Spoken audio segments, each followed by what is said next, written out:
Hi, so just a quick video. I just wanted to talk a bit about ClipChump. It's ClipChamp, but it is no champ. I'm just doing a bit of a review, obviously not a positive review. So for years I was using just Microsoft Video Editor to edit my videos and I loved it. It was simple. I was happy with it. But randomly Microsoft decided they were going to change it and update it with this new ClipChamp thing. So months ago they warned that this was happening, that it was going to switch over to ClipChamp. So I took a break from making videos in the summer. For August, I didn't do any videos. So I did one where I changed the light in my closet, and that was with Video Editor, and that one was done. And then I posted that in September when I came back on YouTube. Well, then the next video I had to do, my indoor gardening one, DIY groceries, I had to use ClipChamp for it, and I was dreading it because I'm a creature of habit. Okay, I have PTSD and anxiety. I try to keep uncontrolled variables to a minimum because it causes me stress when I have to deal with something new, when I have to deal with change, when things go wrong. So now that I had this ClipChamp, I hated it. Like, I absolutely hated it.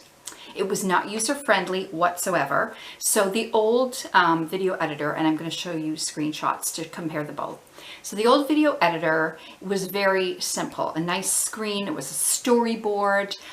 You would just click add and you'd browse through and you'd just add the video clips or photos that you wanted to add, and you could drop them in. Like, you could even just say place in storyboard and they would all go in there.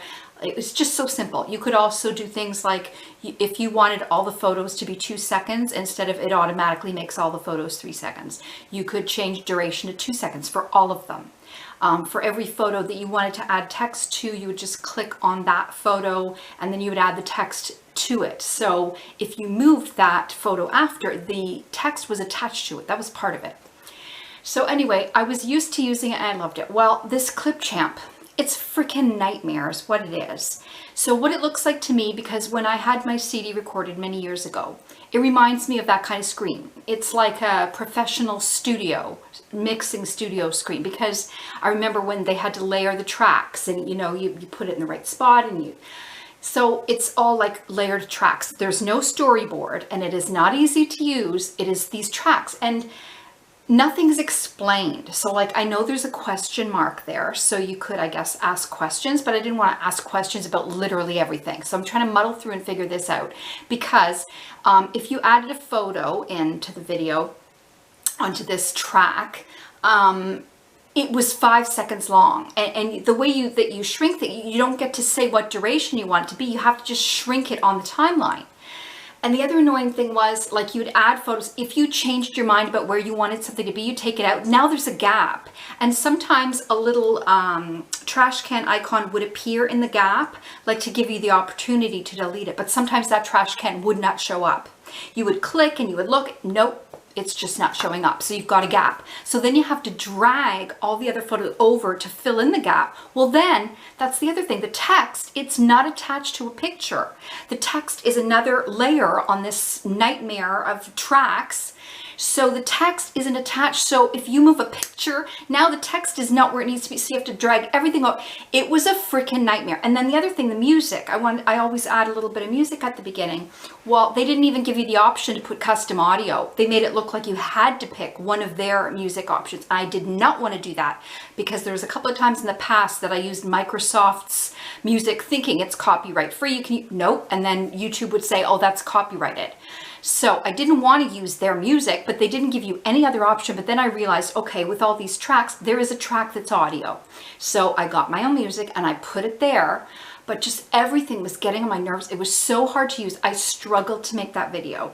And then when you go to save it, okay, and the other thing is, they've got a little diamond icon at the top saying you can upgrade. So they want you to pay more to get a better program. I was not going to do that. So I don't know if the diamond package would be easier to use. But anyways, when you go to save your video at the end, it gives you the different options: really low quality, medium quality, and then of course you have to pay for the diamond package if you want it full screen, good quality.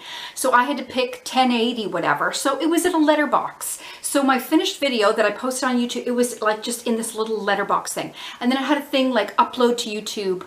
So I guess I could have clicked clicked that, I don't know if it would have made it any different, but I didn't want to upload it to YouTube right away. I wanted it on my computer, and then I was gonna upload it on Saturday. I usually upload on the weekend. Anyway, I just hated everything about it, and I was dreading. I thought, oh my God, and this is what I have to use now every time I make a video. I'm not even going to enjoy making videos. This is supposed to be something fun, and this is stressful. It's tedious. It's complicated. I can't stand it. So then there was this thing that said something about legacy old photos, and I'm like, so it said click to learn more. So I clicked on it, and oh my God, it said you could download the old video editor. I'm like, oh my God, I would love to have it back. So that's what I did. So now this video is with video editor, and thank God, because I just want things simple. Like, I hate when companies will arbitrarily change things. Like, okay, I understand we need to adapt to our environment and change. Some changes are necessary and we don't have a choice, and it's unpleasant, but whatever. But when it's a change that is absolutely not necessary, it's just a company thinking, yeah, you know what, we're going to mix it up now, we're going to do this. Like, no, you can't do that to someone that is such a creature of habit, and then it causes me an enormous amount of stress and anxiety if I have to deal with something new that I have to figure out, and it's not necessary. Like, if it ain't broke, don't fix it. It wasn't broke. I was quite happy with it. Like, give people the option. You can have this new thing, you know, if maybe you're really fancy and you want to feel like you're in a professional mixing studio, you know, fill your boots. But if you just want to make simple little videos like you've always done, then you can keep this. So thank God I've got it back. But the other thing, okay, photos. So even when I'm editing photos, in the past, they had a thing like they had a red eye reduction, and it said red eye, and you just click and it would automatically, magically make the red eyes turn, the dot in your eye turn black. Because when you have blue eyes, which Michelle and I do, often our eyes turn red in photos. Well, now with the new thing that they have, you can't even do that. No red eye reduction. Like, maybe you have to pay for that. Maybe that's part of the diamond package. I don't know. The other thing with this ClipChump, but I call it ClipChump, they had a thing, pick one of these templates. I didn't like any of the templates. Or have AI do your video for you. Oh, hell no. I want nothing to do with AI. I'm very old-fashioned. I don't trust artificial intelligence, quite frankly. Like Stephen Hawking warned us, that could bring on the apocalypse. I'm with him. I don't trust robots. I mean, I don't trust people either right now, but I don't trust robots to do things, so no. No, and I mean, maybe that's part of why they make it so complicated to do it yourself, that you think, oh, it's too hard. I'll just have the AI do it for me. Oh, no. Like, I want to be in control. I want to make my own video. I'm not using your freaking templates. I'm not using AI. No, just let me do my own video, and for the love of God, like, I stress out easily. I try to control whatever I can.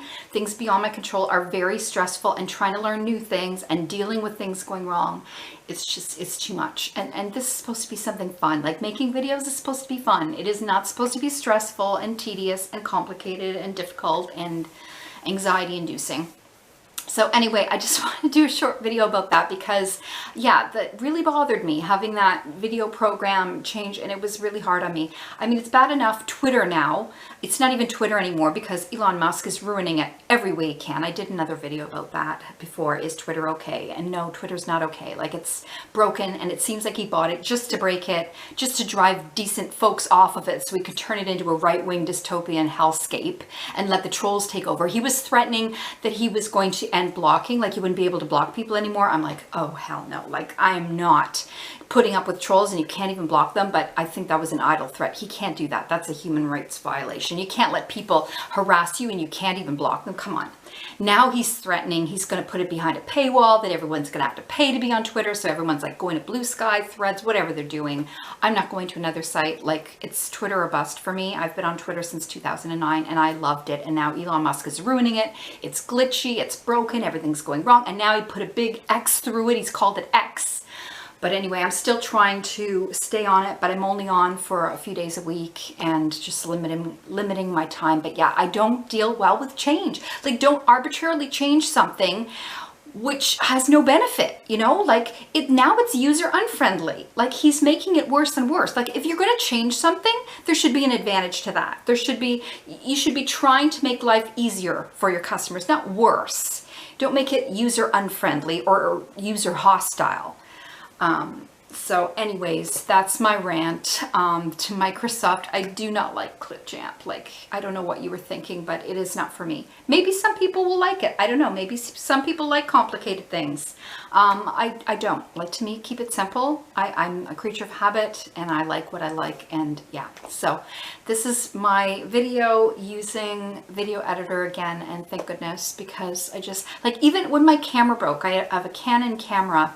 When my old one broke, I bought the exact same camera again because I don't want to figure out a new one. Like, I just want things to stay the same. Like, there's so much chaos in the world and everything's falling apart, and I can't do anything about that. But in my own home, like, please just let me have my, you know, simple routine and what I'm used to, and just don't change it, please. So anyway, thanks for watching. Bye for now. Take care.